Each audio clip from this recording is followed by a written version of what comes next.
છીંક આવવી શુભ છે કે અશુભ? જાણો શુકન શાસ્ત્ર મુજબ. હિન્દુ ધર્મમાં ઘણી માન્યતાઓ સદીઓથી પ્રચલિત છે, જેને લોકો પહેલેથી અનુસરે છે.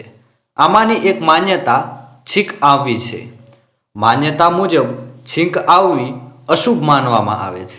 એવું માનવામાં આવે છે જો કોઈ મહત્વપૂર્ણ કામ માટે બહાર જતી વખતે છીંક આવે તો તે અશુભ છે.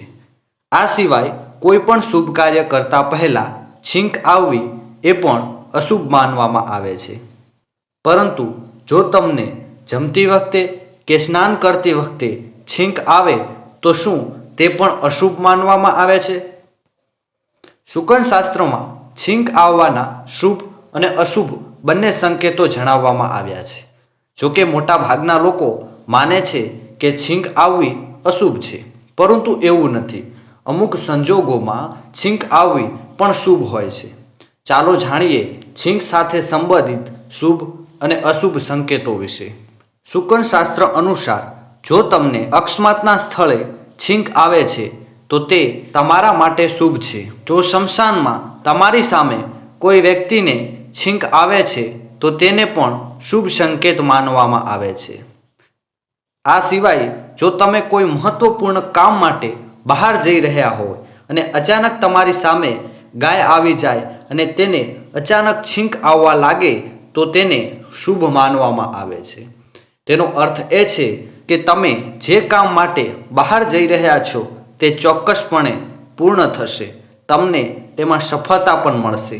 શું જમતી વખતે છીંક આવવી શુભ છે? શુકન શાસ્ત્ર અનુસાર જમતી વખતે છીંક આવવી એ અશુભ માનવામાં આવે છે. તેથી જો તમને જમતી વખતે છીંક આવે તો થોડો સમય માટે ખાવાનું બંધ કરી દો. સ્નાન કરતી વખતે છીંક આવવી એ શુભ માનવામાં આવે છે. શુકન શાસ્ત્રમાં કહેવાયું છે કે જો કોઈ વ્યક્તિને સ્નાન કરતી વખતે વારંવાર છીંક આવે છે તો તેના માટે શુભ સંકેત છે. તેનાથી તેનો આખો દિવસ સારો જશે.